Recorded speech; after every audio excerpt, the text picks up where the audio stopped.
Spoiler alert! Spoiler alert! If you're gonna watch this, you're gonna know the whole movie. The whole thing. You have been warned. Every human being has a basic instinct to help each other out. If a hiker gets lost in the mountains, people coordinate a search. If an earthquake levels the city, people all over the world send emergency supplies. This instinct is found in every culture, without exception.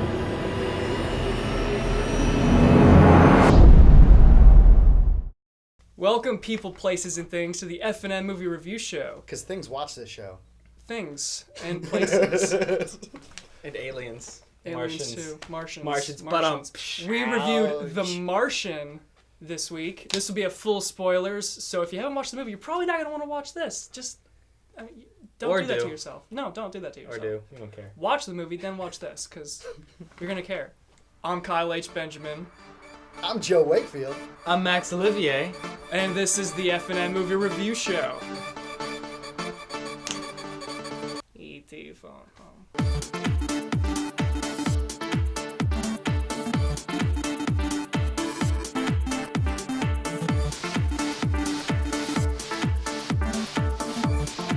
Right, so my first impressions of it were, obviously, I thought it'd be good. I did. I thought it'd be good. But the issue is Ridley Scott hasn't done a really good film in a long time. I personally really liked Prometheus. A lot of people didn't. But beyond that, Exodus, Gods and Kings wasn't that big of a deal. Let's just be honest. I don't want to go through the list. He hasn't done a great film in a while. So I was excited but weary. I heard the book was written by an astronaut and it was supposedly really, really good. I haven't got around to reading it yet. Was it really? Mm-hmm. Yeah. Oh. Andy Weir, yeah.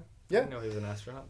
Well, think about it. To get all the detailed NASA stuff, it really helps being Well, an astronaut. NASA, You don't have to do is public research. domain. It's not hard for you to find things. Well, no, but instead of Do your doing research. research, you already know it. How easy is that? Come That's on. like write what you know. That's. I guess that makes sense, yeah. Yeah. So that was my first impressions. Ridley Scott's always been one of my favorite directors, so I was hoping this was going to be like his bam back into it. So the last good film he had that I really enjoyed, was Kingdom of Heaven. So it's been 10 years. So I was really looking forward to it and hoping for the best, and it looked great. So that was my first impression. Let's be fair though. Kingdom of Heaven was a very bad movie unless you watched the director's cut. The director's cut is amazing. Great. Yeah. That's the only one I watched. It's wonderful, but like the theatrical cut Yeah. is garbage. It is. I only watched the director's. Tends to be the case with pretty bad movies. I only watched the director's cut. Yeah. I think at this point with Ridley Scott movies, you just let him have his cut because even the director's cut of Blade Runner was, all that stuff. It just, all right. Right. All right. My first impression, I read the book. Unfortunately. I say unfortunately only because I was anticipating some of the things that went on. They stuck to the book very well. So I read the book. I loved the book. I went to go see the movie. I thought the movie was going to be really good. That was my first impression. Right on. So, yeah, that's all I can say about it.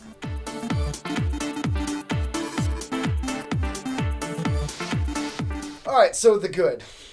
The Good is, it's a very visually stunning movie. Absolutely. Like the landscapes and everything like that. It would have been awesome if he went the Quentin Tarantino route and did like a 70 millimeter of it. Hell yeah. That's like, it hasn't even come out yet. And I'm But, already like, we need more of those movies. But, yeah, so it was visually stunning. And the performances were great. Yes. You know what, the standout for me, and I'm not talking about the leads, obviously, but like out of the small roles, because there was a lot of really good actors in these roles where if you were to add up their screen time, maybe like 15, 20 minutes. Right. Donald Glover was one of those. He really stood out to me as a cool, kooky... Childish Gambino. Yeah. Project Elrond. Man. I have something to say about that, but I'll...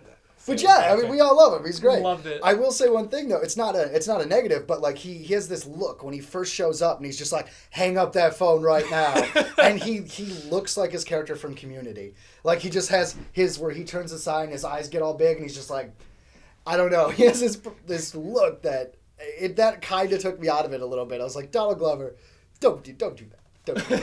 Jessica Chastain. Oh, fantastic. Oh, besides the fact that I think she's beautiful. Yeah. I love redheads, and she's a beautiful woman. Her performance is great. Oh yeah. Absolutely. I think all the astronauts did a great job. Her emotion when she was just like, I left him behind, I gave the order. Oh, you know that what I mean? that was She was just so like, heartbreaking. Right. I love how determined she was to get him back too. Like she went out there to get him, like out of the ship, in space to get him. And then he did the That's whole commitment. Iron Man thing. Right. That was awesome. That was awesome. Was that in the book? See, we got you when you get See, to that, I don't know. I when didn't you get get to that that far. point, we got to figure out. He if, didn't like, even read the ending. I wanted to. read the book, but I didn't. I wanted to. I got so close. I got so close. And I was at the movie theater. I was like, okay, I got like 30 minutes until my girlfriend gets here. I'm going to finish reading the book. And then like 3 of my friends came by. You should have said, haven't seen fuck from- off. I wanted to, but they were fucking annoying. They wouldn't leave me alone. Okay. Anyways, all right, that's well, my all excuse right, for not well, reading it. okay. All right. One of my favorite parts of the movie was the science of it and how he is the best botanist on the planet. Oh, yeah. It was amazing. Like the whole sequence when he's fertilizing stuff with his shit. I mean, that's awesome. There was I mean, great humor. Yeah. It's disgustingly amazing. That's kind of what got him through was his sense of humor. Right. Yeah. I mean, what I loved also was his sense of humor continued all the way through after the 9 months when he's all skinny and he's got the full beard. He still had that sense of humor. He didn't lose that. Yeah. It was amazing. He was like, call me Blondebeard. And they're like, what? Yeah. He's like, because of maritime law, and I'm going over to this spaceship that technically no one owns. So I'm a space pirate. I'm a space pirate. It's amazing. Space pirate. I mean, there was a shot where he took off his shirt in the very beginning of the film. I'm like, okay, this is literally just for the ladies. But then when they show the shot later on where he's really skinny, you're like, holy shit. That's why it was there. I know. Exactly. That it made sense. And it was like, holy shit. He's been eating potatoes for like, you'd think he'd be really fat, but actually it's like, he's like got really skinny because he's really malnourished. Yeah, I thought that was really awesome. he He's had to eating the cut potatoes, and then he's like rationing his like protein bars, Right. kind of thing. And he has to like cut them down in Absolutely. quarters and stuff because NASA's like, you need to cut this down. Yeah. Insane. Spoiler: he lived. Which I loved. Yeah. I did. I It's like good that. to have a happy ending. Yeah. Yeah. I mean, I'm sure anyone who is either watching this show or who's read the book knows that he lived.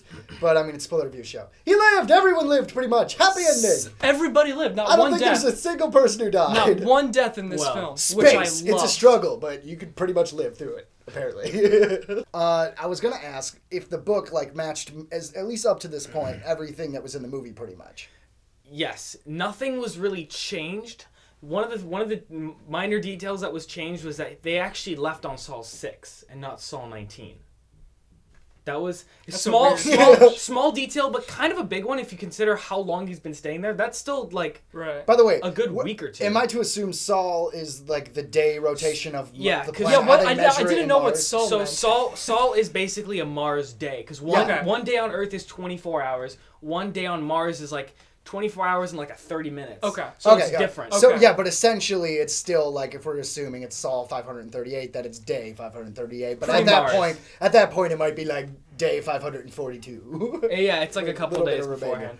All right. Cool. And one of the things that they mentioned in the book was that the girl who found that he was alive, I forget her name.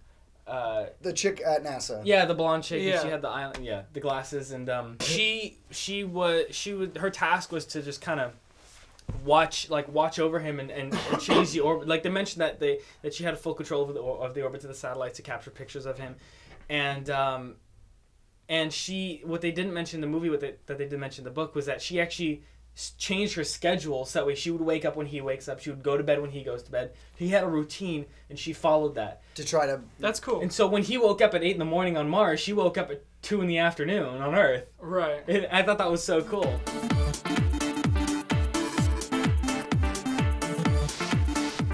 So the bad is, personally for me, it did feel a little long and kind of dragged a little bit. I was into it the whole way, but I still was just like, okay, cool, let's get to the point. And it wasn't like too long, maybe like 10, 15 minutes. Like I think it should have been cut at like the 2-hour mark. But that's just a personal thing. It didn't really take much away from it. It's just kind of like, what's a good example? Good Will Hunting. Great film, wonderful film, but it's kind of a tough film to sit down and get through after you've seen it. That one is, yeah. Because you're just like, ooh, all right. Right. The struggle. And I personally love long movies, so for me, it could have been longer. Yeah, well, but that's just me. I wish it was. I like longer, long movies too, but they have to keep me. There's a certain flow that a movie has to have, and the longer it is, the more they have to kind of adhere to a sense of. That makes sense. I get what you're saying. Yeah. Okay.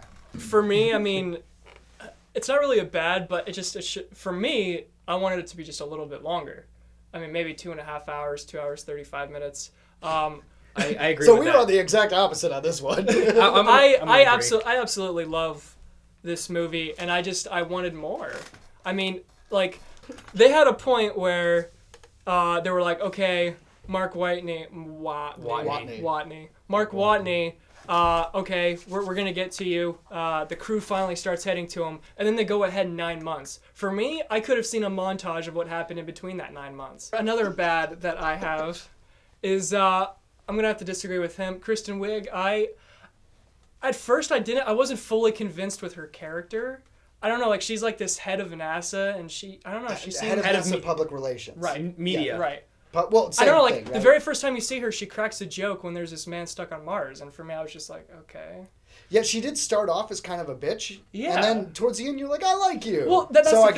guess, character. Right, that's the thing. I mean, I didn't like her at first. What was the joke that And she then- made in the very beginning? that you're I referring to? don't remember, but like, oh hey, there's a guy up in Mars, and we're not gonna tell the media about it. I don't know, like she was just doing stuff like that, being a little like. I don't remember what you're referring to.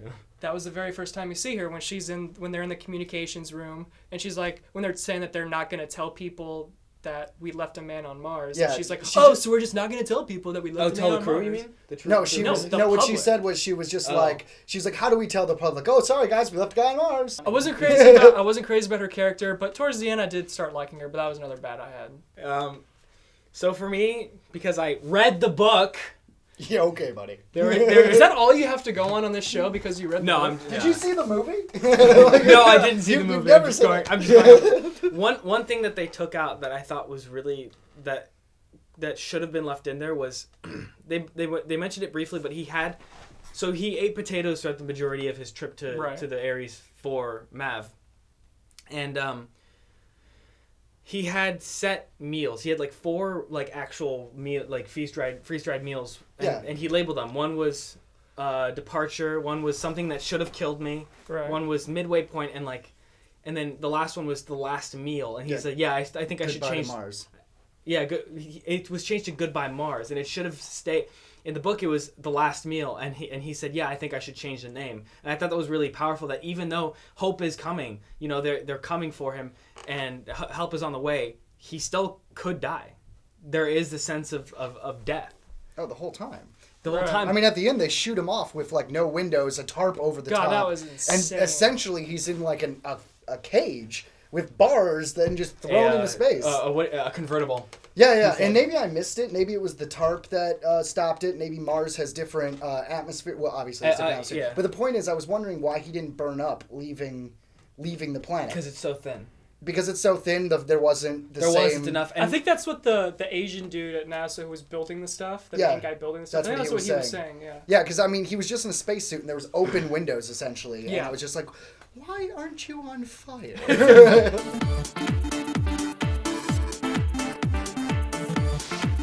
So I really did enjoy the movie. I thought it was great performances from all the actors. I thought it was very strong, and it was great to see Ridley Scott doing a good film again, which makes me excited for Alien: Paradise Lost because that is Prometheus 2. He says he wants like 3 movies. I think it'll just be the one to bridge the gap. That's not the point. The point is, it's good to see Ridley Scott do something like this because now he has the power to do the project he wants to do.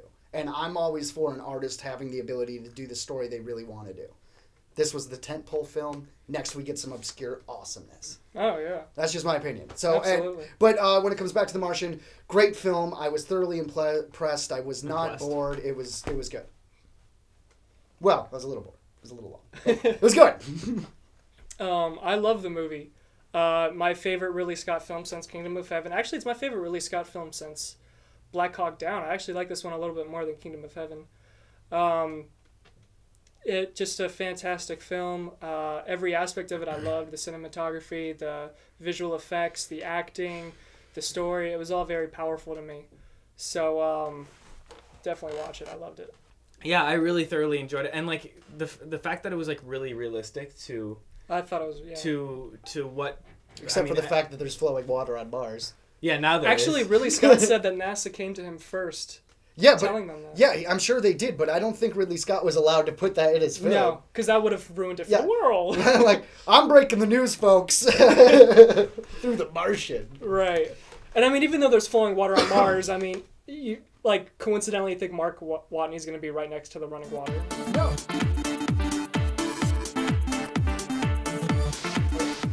My rating is I'm going to give it a 4. I want a 4.5. I'm going to give it a little bit more. Okay, once again, a 5 is a perfect film, so I'm not going to give anything a 5, but I love sci-fi.